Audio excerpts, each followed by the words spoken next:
Hi అండి, అందరూ ఎలా ఉన్నారు? మీ అందరికీ సంక్రాంతి శుభాకాంక్షలు. ఐ హోప్ నేను అందరూ సంక్రాంతి బాగానే చేస్తున్నారనుకుంటున్నాను.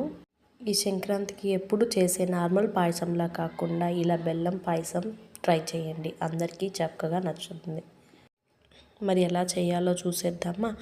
ఒక గిన్నె పెట్టుకొని గిన్నెలో కాస్త నెయ్యి వేసి దానిలో జీడిపప్పు అలానే ఎండు ద్రాక్ష వేయించి పక్కన తీసి పెట్టుకుందామండి.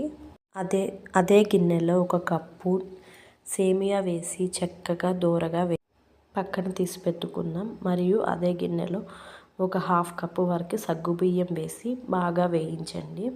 చక్కగా వేగుతుంది, అది సౌండ్ కూడా వస్తుంది. సౌండ్ వచ్చిన తర్వాత ఈ విధంగా ఉంటుంది.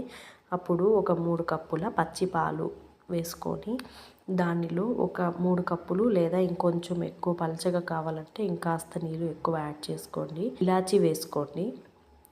ఒక 2-3 ఇలాచీలు తీసి లోపల ఉన్న గింజలు వేసుకుంటే సరిపోతుంది. పాలు పొంగొచ్చి ఒక 2-3 నిమిషాలు ఉడకగానే సగ్గుబియ్యం బాగా ఉడికిపోతుంది. తర్వాత సేమియా యాడ్ చేసి బాగా కదిపి అలానే ఉంచండి. ఇంతలోగా వేరొక పాత్ర పెట్టుకొని 1 లేదా 1.5 కప్పు బెల్లం తీసుకోండి. 1 కప్పు నీరు వేసి బాగా కదపండి. కరిగేంత వరకు బెల్లం కరిగేంత వరకు ఉన్నిచ్చి స్టవ్ ఆఫ్ చేసి పక్కన తీసి పెట్టుకోండి. ఇంతలోగా బెల్లం కరిగించిన నీళ్ళు చల్లారాలి. అలాగే దీనిలో సేమియా ఉడికిందా లేదా అన్నది మనం చెక్ చేసుకోవాలి. ఇలా ఉడికిందైతే చెక్ చేసిన తర్వాత మనం దీనిలోకి ముందుగా వేయించి పెట్టుకున్న డ్రై ఫ్రూట్స్ని యాడ్ చేసుకుందాం.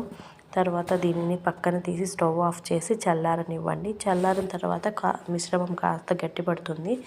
దానిలో మనం ముందుగా కరిగించి ఉంచుకున్న బెల్లం నీళ్ళను యాడ్ చేసి బాగా మిక్స్ చేసుకోండి.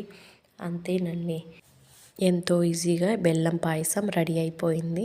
ఇంట్లో పెట్టారంటే సంక్రాంతి రోజు అందరూ చాలా హ్యాపీగా ఫీల్ అవుతారు. వీడియో నచ్చినట్లయితే లైక్ చేసి సబ్స్క్రైబ్ చేసుకోండి. Thank you.